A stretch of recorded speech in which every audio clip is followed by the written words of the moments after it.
שלום חברים, אני כאן בערוץ של בר ואדמונד.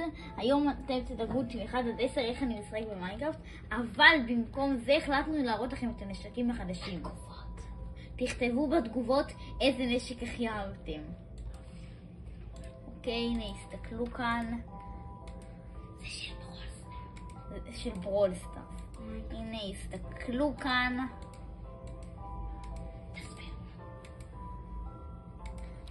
אוקיי. יש את הנשק הראשון שאני אישית הכי אוהב, שהוא המחבט של באבל. איתו אפשר להרביץ ולקבל ג'אמפ בוש. ויש את הרובה של פייפר שהוא עושה בעיקרון די הרבה דמג', אבל לוקח להטעין אותו מאוד לאט.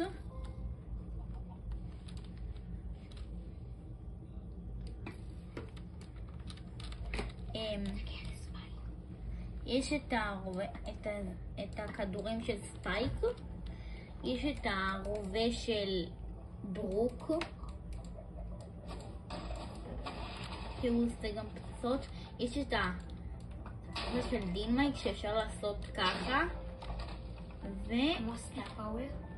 וגם הסטאר פאוור, שהוא עושה די הרבה דמג' ואז מקבלים את הסטאר פאוור הריק, אולטי.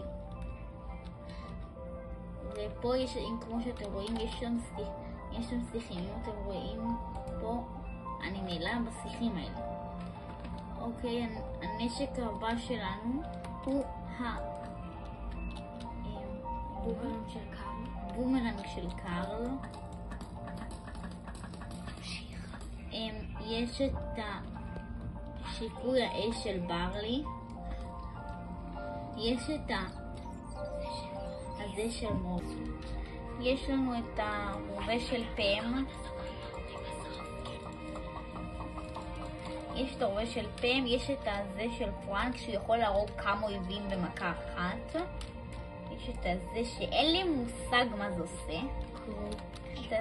את הזה של קרו שעושה רעש. תנחשו בתגובות מה זה. יש את הזה של ליאון.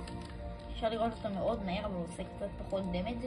יש את הזה של ליאון שהוא גם עושה מהירות, גם התחשבות, והוא גם מעלים אותך. יש את הזה של טיק, שהוא פשוט יורה כמה פצצות, שמתפוצצות אחרי כמה שניות. ויש את החליפה של קרו, שהיא בעיקרון רק החולצה באמת משפיעה, וכל הרגליים האחרונות זה שיקויים שהיא מאפשרת לך לעוף, וגם בסורווייבל.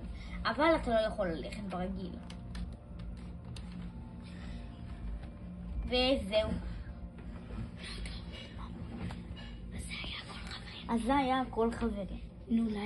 תנו לייק, תנו סאב ותלחצו לפעמון. יאללה ביי.